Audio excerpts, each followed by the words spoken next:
Hey, what you cleaning up? Does that mean you're gonna be cleaning up your bike too? Nah, not today. That's tomorrow, man. You're a little early today. Shit. I was cleaning up the driveway. Damn. Hey, what's up, guys? Welcome to this video. I'm your host, George, and one of the co-founders here of E-Devils. What's up? So, in today's episode, we're gonna go through some of the mods that Dennis over here is going to be going through on his Z1, Super 73 Z1. He's got some pretty cool stuff in store for us, so let's go into his mod garage and take a look and see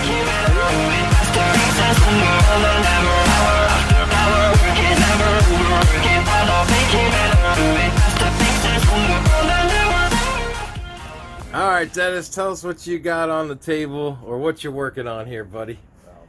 Modding the Z1 again. Gonna take off the accessory box, so that was short-lived. Gonna figure out a new place to put that stuff. Don't worry about it. All that shit's gonna stay on there.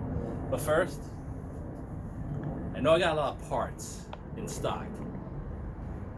You've seen a lot of them, but you haven't seen this one yet. Oh, snap. Look at this. What is that thing? This is a unicorn. You know, the horn and all that shit, right? You shouldn't be cursing, but Sure you can. We do whatever we want. Where we want, right? E-Devils is set. Alright, so 20-inch full suspension forks.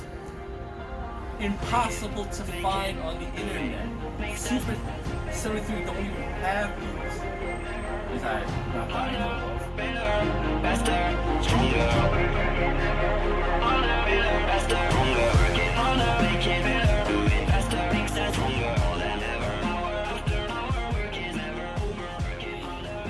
One glaring issue that we have here is where you mount the handlebars. On the Z1 and then the S1 over there, I'll show you in a minute.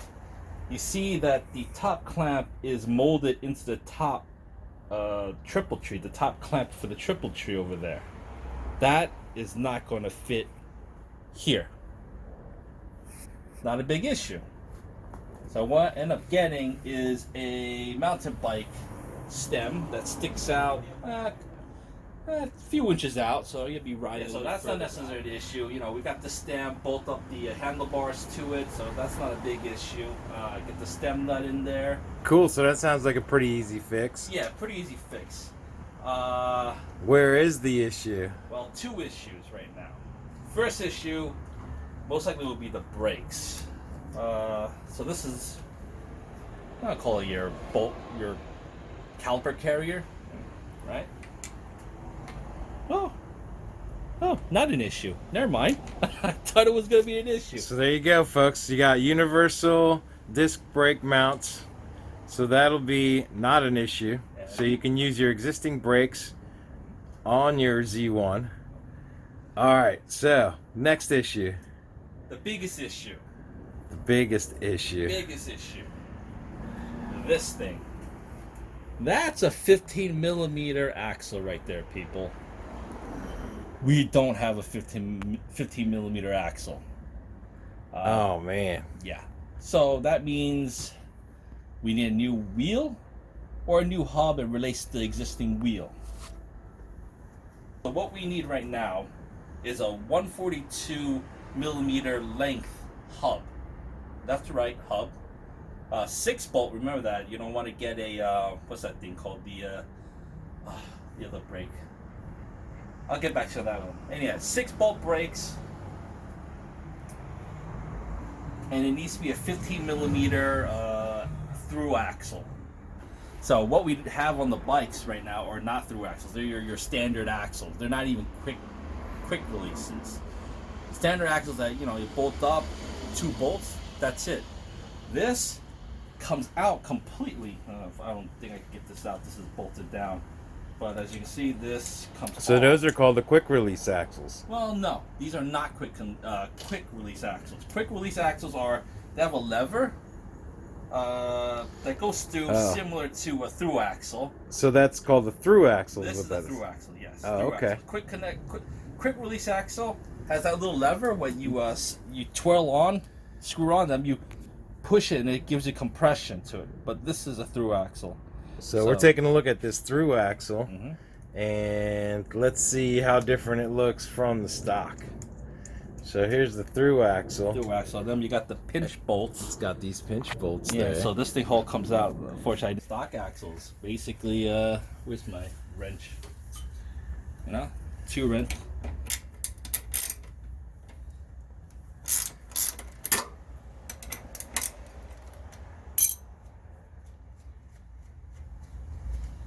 So whereas the through axle, you could move it in and out of the wheel itself. This is, I wouldn't say permanent attached, but they're attached to the wheel. And Oh yeah, so they don't have those pinch points, right? no pinch point about this. Is technically your pinch point right here on both sides. I kind of like these in a way. Right now it's proven to be a challenge to find the right wheel hub. But I prefer these. I feel like, because I ride motorcycles and this is how they're set up. You know, the axle through the wheel, and then we got the 4 pinch bolts. I think it's 4 pinch bolt for the motorcycle as well. I feel like it locks on better. This is me. I don't know. I could be wrong. And so for people who are looking for an easier mod, they could get suspension forks from Super 73? They can. That's when they get in stock. Supposedly they have a version coming out soon. I don't know if it's part of the big announcement, but the new one is going to fit both the S1 and the Z1. I don't know if they're going to be inverted like this. One of the big things about looking for one of these is the inverted. They say inverted works better than normal, so inverted meaning this part will be on the bottom and this will be on top. So just picture it inverted like this. So this is your regular setup, whereas this is your inverted setup. A lot of motorcycles are heading towards this setup, and a lot of, as you can see, a lot of mountain bikes, a lot of fat bikes are going this route as well. I think it looks cooler too. What do you think? Yeah, I like it. I dig it. Might be a tad longer, but that's not a big deal. So if you look at the where the axle, center of the axle, so this center of the axle is, you can look at the top. It's a little taller, probably by a few millimeters, but that's not a big deal. You know, we can always move the bottom tree a little bit lower and move the top clamp a little lower and have the shocks showing a little bit more. That's not a big deal. This thing's bang. This is spot on. You can't get any closer than this, other than getting it from faster, stronger.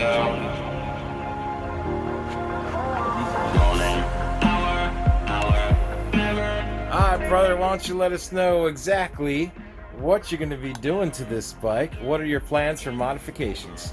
Alright, so first of all, what I want to achieve is, number one, range. Range on these things, especially what got, little gut like this, it's not good. These things are rated at 15 miles.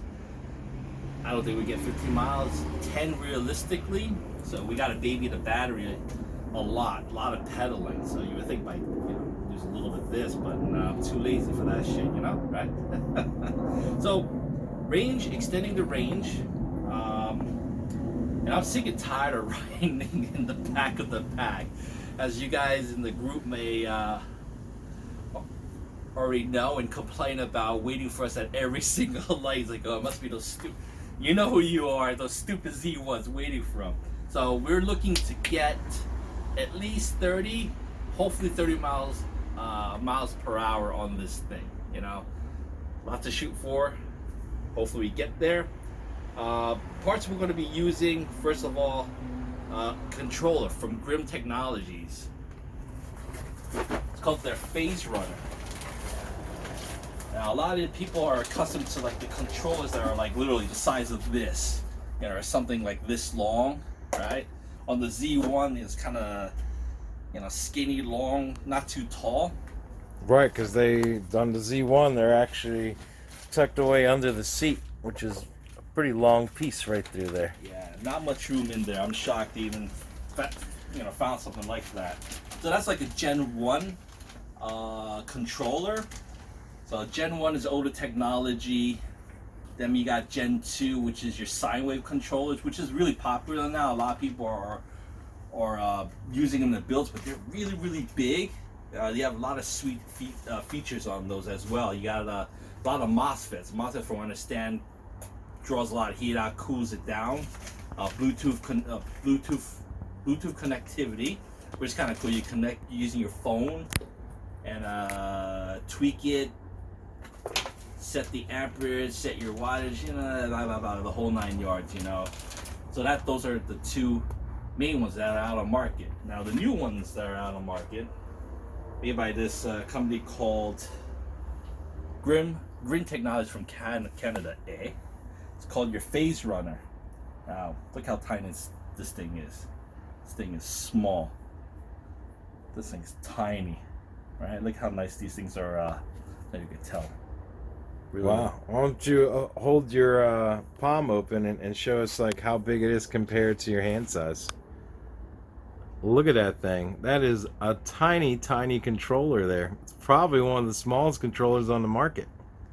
Now, how does it do as far as handling power, even though it's the smallest controller on the market? I apologize, I don't remember the specs off the top of my head, but I bought this for a reason. So, peak battery current, you can program this up to 96 amps. All right, suggested 40 amp max, which is plenty. If you do the math, 52 times 40 gets you up somewhere around like the 1500 watt power, which probably I'm going to keep at 1500 watts. Tell you more about the motor, the motor in a minute. I don't even have it yet, but I'll tell you in a little bit. So yeah, programmable up to 96 amps, suggested 40 amps. You could use this one, excuse me. Minimum battery voltage 19 volts to 90 volts, so you can use anything from a 24, 36, a 52, 72, and a 96. Thing is freaking sick. That's awesome. Yeah, why don't you show us the front of that pamphlet there, so we could see get a little shot of that there. So that's the controller that he picked up. It's called the Phase Runner. Phase Runner. And it is a little bit on the pricier side, but would you say it's worth it? I think so. If you have limited room space, obviously, if you have a Z1, this is geared towards a Z1. This is perfect for you, number one.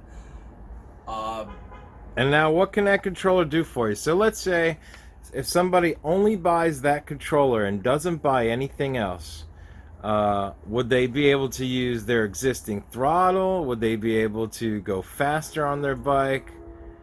You can use this in the existing system. Some of the components, like your throttle, the connectors will need to be replaced. So on our Super 73s, we have what they refer to as HiGo connectors. HiGo connectors. I'll show you what a HiGo connector is. HiGo. So this is a HiGo connector.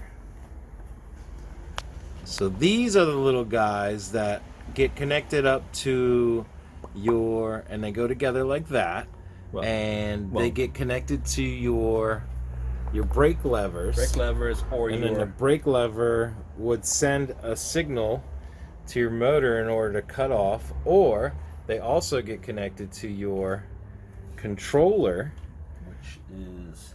So it goes down the controller there. Yeah, so this one is your male and your female. So the controller, your throttle, is a 5-pin versus your brake signal that George just mentioned has 2 pins. So let's put this back. Yeah, so these are HiGo connectors.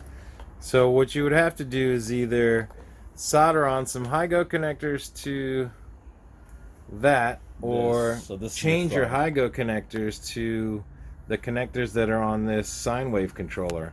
Connector right here. So I believe this is the XT60 connector.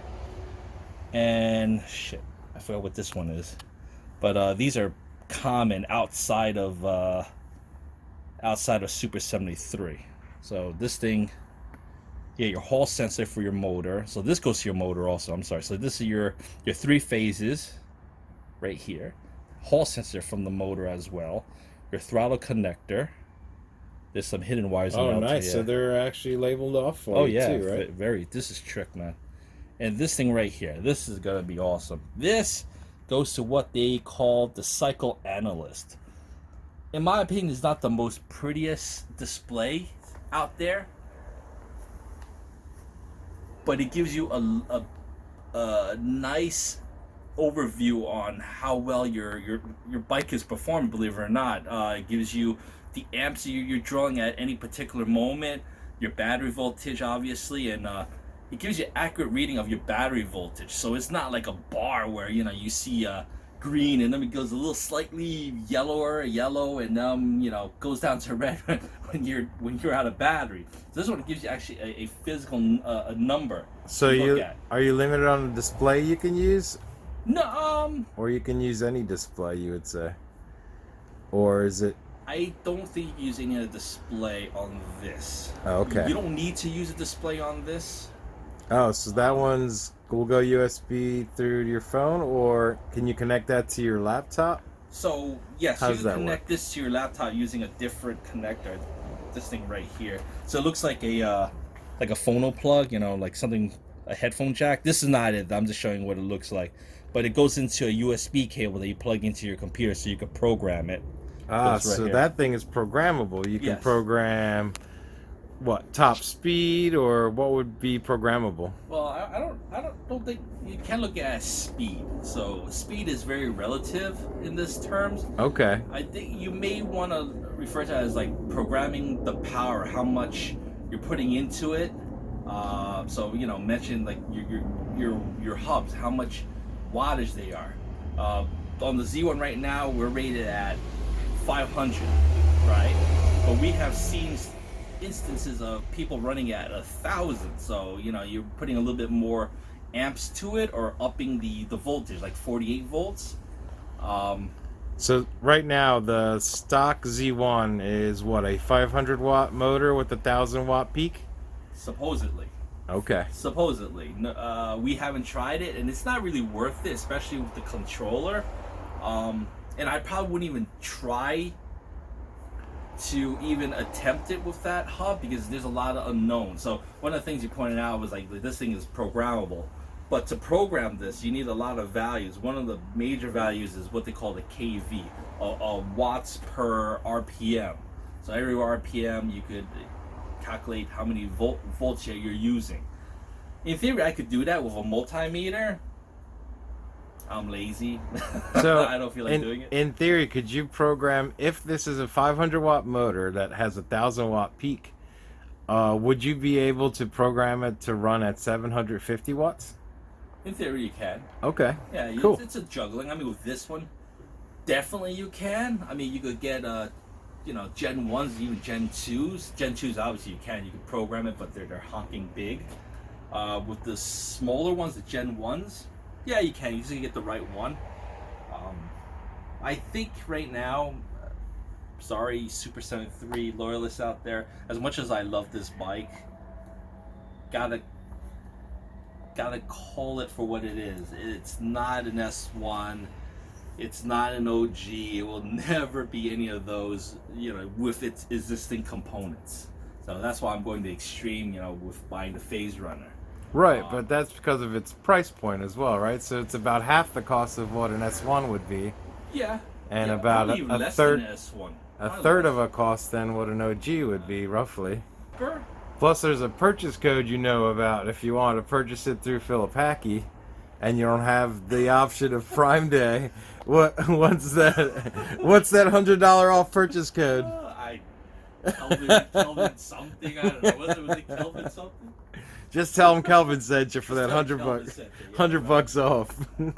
So another cool thing is they come with these pretty cool looking cables. So mentioned before the XT60. I don't know if you can see that one. So that's your XT60. That goes into your battery port right here. Size is pretty nice. Well, you have a nice little cap. Look at that. That's slick. Look, I wouldn't say waterproof, but nice dust cap right there. Then the other end goes into your battery. You know, negative and your positive. I may have to change this. I am going to have to change this because I know for a fact my battery does not have this type of connector. It is going to be something like this, an XT60 or XT90. This battery I'm about to show you in a little bit has both these options, which is kind of cool. All right, so that's the battery cable. Now this is pretty cool. So when I mentioned about the motor cable and the Hall sensors are right here, right? So it comes with this nice little cable. Don't know. Oh, it is directional. So it's keyed. So you have that little slot right here, and that goes into that little slot right there. Plugs in right there. Unfortunately, there's no. We'd think they would have a dust cover for this as well. They don't. And then your Hall sensor will plug into here. Forgot the name of that plug.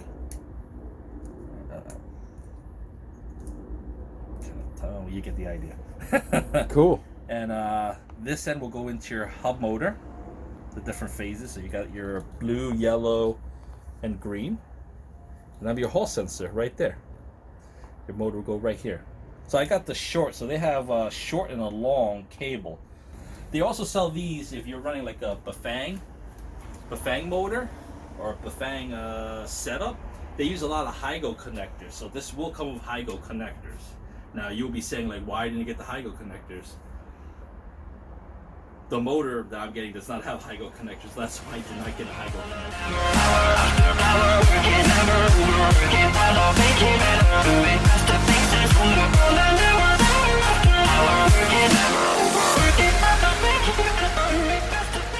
So, what do we got here? We have a Luna Direwolf 52 volt battery pack. This Damn, that's a big boy. Oh, it is. This is pretty big. I wish I could give you a pair of scissors, lineman scissors for scale. So this thing's pretty big. Yeah. So this thing, 21 amp hours, by the way. 21 amp hours compared to our Z1. What was it? 11.6 amp hours. S1 is at a 14.6, I believe. Ish. I know it's 14 amp hours, 14 something amp hours. With the S1 at 48 volts, on the S1 48 volts at 14 amp hours, you're able to go 20-30 miles with that thing.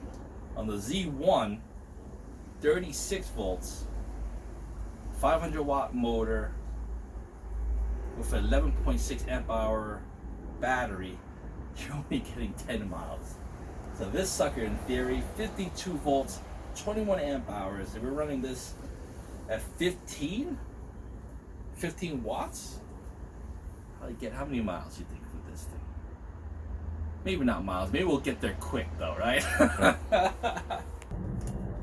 That seems like it's pretty easy to set up for the new battery. Yeah, man. This thing is Unicycle battery. It's got no key lock though, right? No key lock, which is one of the crappy thing about it. But you know, it is what it is. But you could wire in a switch to the controller. So one of the cables for the throttle cable, you peel away the heat shrink, the shrink wrap. There's a few extra wires in there. One of them is from the remote start. So in theory, you could connect that to either a key on, key off for the system. Doesn't necessarily kill the battery, doesn't disable the battery, but it disables the system. The battery's going to be mounted there. If you park your bike somewhere, you're going to have to take the battery off because it's going to be pretty easy to get stolen because it doesn't have a locking key. Did we mention this is magnetic mounted? Plus it's nice because you don't want stuff getting stolen anyway, so you're going to want to probably bring the battery into the store with you if you stop somewhere. Yeah, if you go to a store. This thing ain't going anywhere though. Let's see how this thing goes. Oh, what's it go on? Come on, get off. Is this the blooper wheel? Holy shit. How much is this single one? There we go. Oh shit. There we go. Nice. That's a dope fit. Like a glove. Thing looks really cool, actually.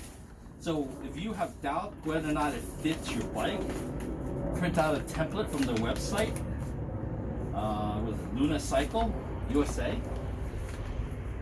Print it out. Unfortunately, since this is like a 14x6 battery, your normal paper is only what, 8x12. So you need to print it in. What I did was I printed it once and I cut it and I measured it, got it to the right dimensions.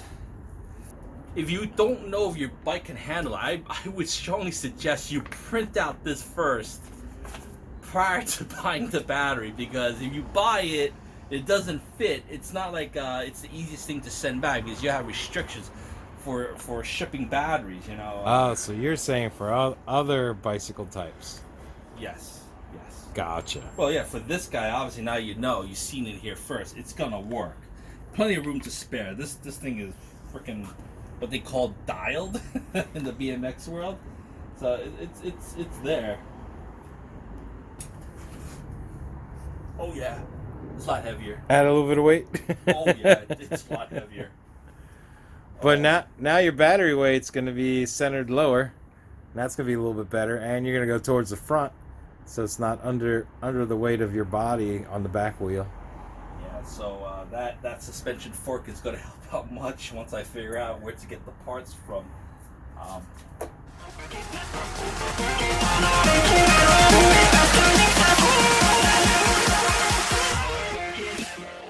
Alright guys, thanks for joining us on another adventure of E-Devils, and stay tuned for more mods down the line. We'll see how this Z1 turns out, and we'll see you guys at the next ride. Peace.